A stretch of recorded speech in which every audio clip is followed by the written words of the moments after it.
Welcome to the Northern Powerhouse interview series, where we're unashamedly spreading good news by interviewing Northern businesses and their successes during the pandemic. Subscribe to be notified of new interviews or click the link in the description to take part if you'd like to be interviewed yourself in a future episode. Good morning and welcome to Northern Powerhouses Business Success Stories. So we have Nigel Scott joining us this morning from Think Pacific. So good morning. Thank you ever so much for joining us. So can I just start off by asking you to introduce yourself and can you tell us about what you guys do? Yeah, so my name's Nigel Scott. I'm based in Leeds and I'm a director for Think Pacific. And Think Pacific is an organisation that is registered in the UK and registered in the Fiji Islands. We were born out of the University of Leeds in 2009, and we exist to provide student mobility opportunities. So opportunities for student growth during their summer periods to head out to the Fiji Islands and support the achievement of development work, so the Fiji National Development Plan. Students go out there and do projects that support the Fijian Government to implement health, education, youth, building, sports programs out in the Fiji Islands. That's the more kind of official terminology of what we do. I suppose the cool way of saying it is that students head out to Fiji in their summer to just have like this transformational experience that means that they contribute to the Fiji Islands, but in a really ethical, sustainable and responsible way. So they live with Fijian families, they learn the cultures, and they contribute to government directives. So we work in partnership with the Ministry of Health, Ministry of Youth and Sports, and we have a base here, base in Leeds, and we have a base out in the Fiji Islands in Suva, the capital city. Wow. And you have to work from the Leeds office today? Yeah, today. Yeah, so the kind of we have a board of directors, and we're kind of based in Leeds. One of the kind of board of directors and founder, Harry Hunter, was over there for 10 years. So we kind of bounce around, and we're really, really proud to employ people in the UK and also people out in the Fiji Islands. Amazing. So how did it come to be? Tell me about how you came to be. Yeah, well, it came to be one of I'm actually one of the co-founders. I was just really, really lucky to kind of meet a couple of incredible guys who've become very close friends and fellow directors. Harry Hunter, Simon Darker, just came from a passion really, and it came from the want and the need to do things the right way in terms of sustainable travel. So Simon Darker, one of the original founders again, based in Leeds, went out to Fiji with an organisation to do some volunteering that were kind of a huge global scaled up organisation that kind of offered travel gap year, old school kind of gap year programs. Come out to Fiji and gap year, live on an island, but you could pick loads of different countries, you can pick loads of different programs, and Simon and Harry, who just happened to meet. That's another long story, but happened to meet through a friend of a friend in Fiji after spending 9 months there volunteering, and both thinking, hang on a minute, maybe we could do something here that was just in Fiji, in partnership with the local people, requested by the local people, and sustainable, ethical and responsible. And long story short, someone connected Si and Harry, and they had a beer in the Slug and Lettuce when they were like 21 in Leeds.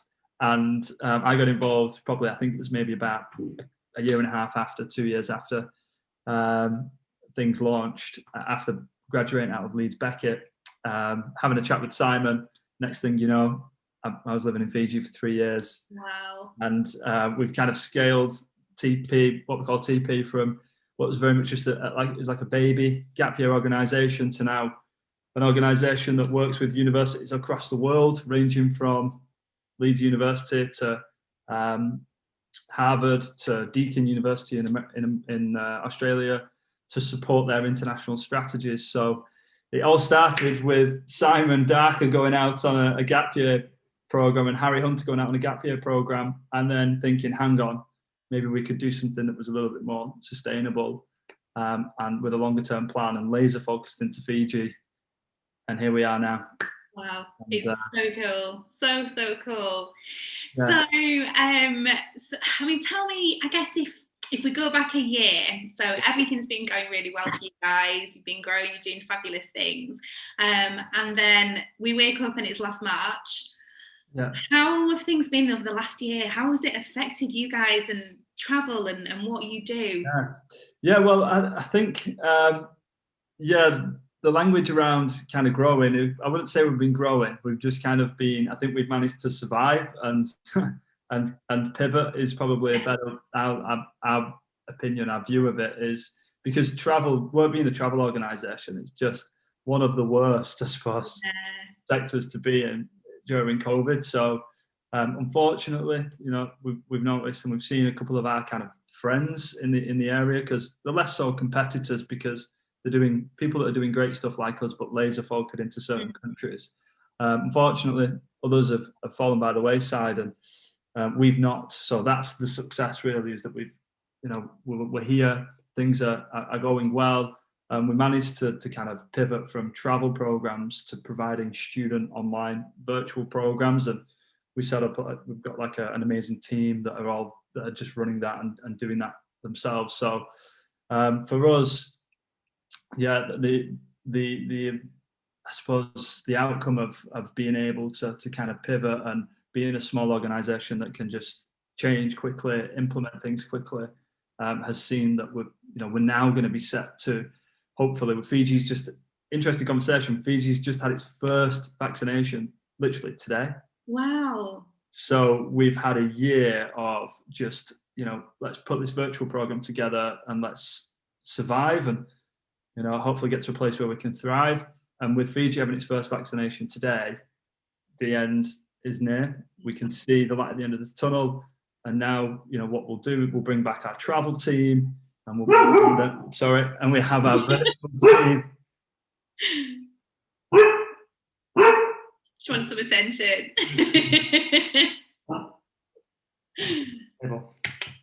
We'll bring back and what we'll have in the future is travel and virtual. Yeah. So, yeah. Brilliant.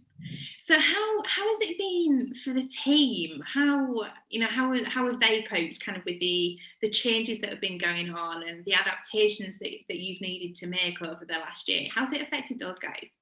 Yeah, well, it's been different for everyone really, because some people have been in the kind of travel of what we do, and some have been in the virtual. So that's been super challenging, and travel being, really, really, I suppose the future did not look bright. Yeah. So some of our travel staff moved on, found roles through our partners at some universities and things. So a massive mix. For some that have worked in the virtual space, it's been this amazing, and that's a big theme maybe of the conversation for me, is our young staff that have come out of amazing universities and got amazing degrees and are really hungry have been the lifeline of what we've done. And some have decided to kind of, move on, or it's been incredibly challenging for them. So yeah, it's been a mix. Yeah. So what about for you guys as leaders of the business, and kind of being front and center in taking care of your people during this time? What's the experience been like for you? It's just, I suppose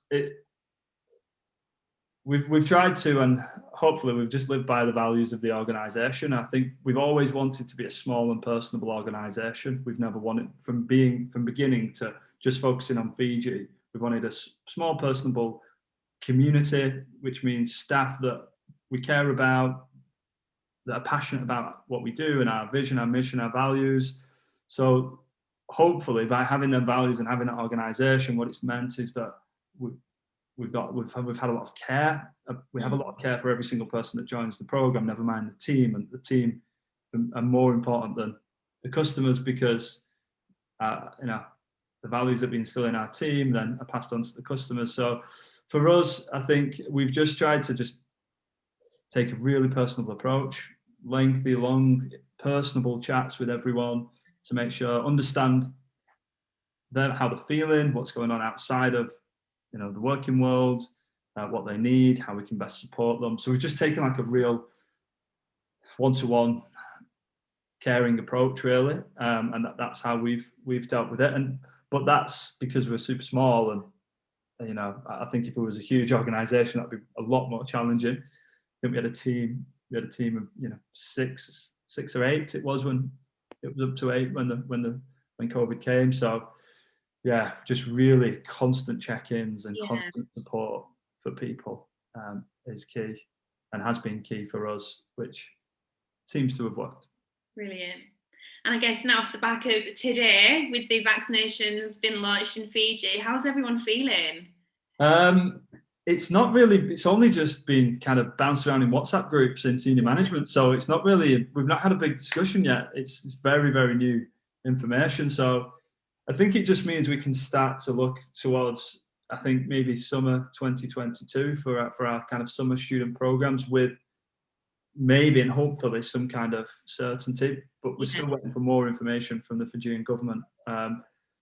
But it's just a glimmer of hope, really, for the travel arm of what we do. So positive. The first, I suppose, it's that conversation from surviving to maybe looking towards thriving is the situation, I suppose. Brilliant. So tell us about some positives that have come out of the last year for you guys, some wins that you've been able to make.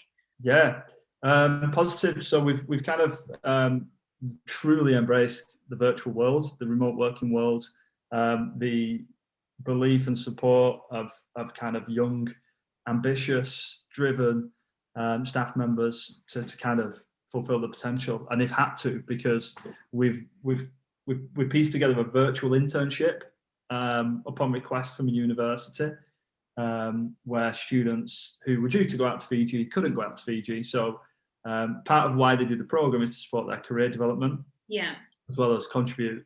So we put together a career development program that was online, and that's been a huge success. And we've got a team that kind of just deliver that and run that, and they are all kind of 22 to 25, and the things that they're doing and what they're piecing together, and it's given us the opportunity to employ people that have come back from Fiji that are not living in Leeds, and then also, you know, look at people working in the virtual program all around the country. Yeah. So embracing that kind of, you don't have to work and live in Leeds, you don't have to come to our office. We've got, you know, people that are in the virtual team that are in Bristol, in Devon, all around the country, people in Fiji. So I think, I suppose remote working is just like the you know, the notions of working from home, having a remote team, as just like the potential of it just been blown out of the water for us. And now we're connecting students from all around the world with our Fijian partners from their bedrooms to do an internship, which just if we would have spoke about that this time last year or 2 years ago, I would have said that was insane. That idea and that innovation and that creativity has been a massive success. Just thinking outside the box and then implementing things within perfect action and allowing a young team to kind of go for it and make mistakes and learn. Yeah, and there's a problem. Okay, I can't help you with that. You know, that's all you. And they've been amazing. So big successes would be creating a new, you know, virtual program and a remote working team that are young, driven, ambitious, that we've just lifted the lid off their potential, and they just continue to grow and grow and grow beyond our expectations. Amazing. So of these adaptations that you've made, are you going to keep hold of these? In terms of the new programs or the new programs and the remote working, and you know, what are you going to, the things that you've maybe changed, adaptations that you have made that you wouldn't necessarily have done had we not been in this position, what are you going to keep doing? Yeah, look, you know, for us, as we start to look towards maybe travel returning, we've started the conversations about kind of a new dawn and a new, you know, Think Pacific, and really looking at our kind of goals and our vision and our mission is needed, because COVID is obviously been awful for so many people, and it's been really challenging, and it has for us. But if you look at the kind of silver linings, like it's just redefined the ways in which we can work and who we can employ, the programs that we can do. It's redefined universities' ideas around what students can do to support their career. So we will 100% keep virtual internships and virtual programs and increasing students' global citizenship from home, not thinking that they have to travel. Yeah. And we will 100% keep our staff working from wherever they want. We won't, because it means we can get the best talent. Of course. That we were very reluctant of that. 2 years ago, staff would have to move to Leeds, or they'd have to move to Suva in Fiji. Oh no. Which either or, I know which one I'd probably go for. That was the contract. That was what was needed, but that's not the case anymore. So we're exploring what's that going to look like, co-working spaces, offices, but everyone's achieving what they need to achieve from home. So yeah, I'd say virtual programs will stay. Talent, the best talent and the team can apply for roles from anywhere in the world and work from anywhere in the world. And I think we'll continue to implement what strategy that's worked, which is kind of like idea, imperfect action, feedback, drop it or keep it. Yeah. Just rinse and repeat that. Been really agile. Yeah. Definitely. Brilliant. So what would you say is sort of a key learning for you guys during this time? Key learning, I would say imperfect action. I think we've had a history over the years of wanting to get things perfect before it comes out to launch. Yeah. And what the virtual internship, because we had to be really quick with putting the team together to do it, because universities wanted the program really quickly, and that just, previously working with universities, we've kind of been like, everything has to be perfect for these partners because they're such big institutions and the students are so valuable to them and to us. But we realised that imperfect action and very quick feedback and quick changes, being open to feedback over communication is really important. So yeah, I'd probably say imperfect action and create the freedom for innovation and creativity. Amazing. Yeah. So if you could go back to last March, knowing what you know now, is there anything you think you guys would have done differently or would have done sooner? Would have been more sceptical about the return of travel. We were quite hopeful, like, oh, maybe we're back in the summer, I'll be back in September, I'll be back in January. We just had no idea, did we? No one had a clue. And quite an interesting story, really. So we had a student that was booked on to come out to join us in Fiji. And it turns out his uncle was, I think he's called Neil Ferguson, who was a government advisor for the UK that wrote a report around when the pandemic first hit. He was all over the news and stuff with, this is what's going to happen based on my report. And it was very similar to the restrictions and what's happened over the past year. And his nephew was on the program, and he actually got in touch to say, look, I don't think your programs will go ahead in the next few months. I think we're going to go into lockdown. We're going to do this. We're going to do that. And we were kind of like, oh, this guy's got some ideas. And then we seen him on the news, and we've seen his report that he made. I think he's part of LSE University, I'm not sure. So I think for us, going back, is nobody knew. It was completely new, wasn't it? And totally unprecedented is the word that people use lots and lots, and it wasn't. I think maybe just being a little bit more skeptical. Yeah. We are quite an optimistic, positive organisation, and I think that maybe, if we would have been able to just go, okay, it looks like things aren't going to be back for a year, that would have been a lot easier for our for our planning. I think it just feels like constantly things change so much. Yeah. So yeah, if there's ever another pandemic, which hopefully there never is, fingers crossed, we'll be a bit more aware. Absolutely. We've all learned a lot over the last year. So much. And I think the kind of the wider conversation is that kind of this real tragedy has spearheaded innovation, not just in the Pacific, but in so many different areas. Look at the vaccine. You know, if it ever does happen again, we've realised how quickly a vaccine can be found, and that's comforting. So yeah, that's probably our biggest thing, is a bit more sceptical about when travel might return. So what about, my last question is, you as a leader, as a business leader, what have you learned the most about yourself, do you think, during this time? I think to believe more in young talent. We have a really good track record, and personally, I think with young people. So we allow young people to go over to Fiji and support our teams by being team leaders with groups of volunteers. But just do that even more, for me, is just, they're just so, you know, the kind of young, ambitious, tech savvy, progressive young people that we employ straight out of university. As long as they have the systems and processes, as long as I can help them to understand our values and truly connect with our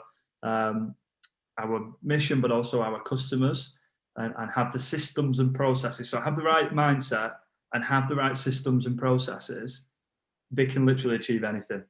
You know, we don't need to hold them back whatsoever because it's their first job or they've just come out of Cardiff University.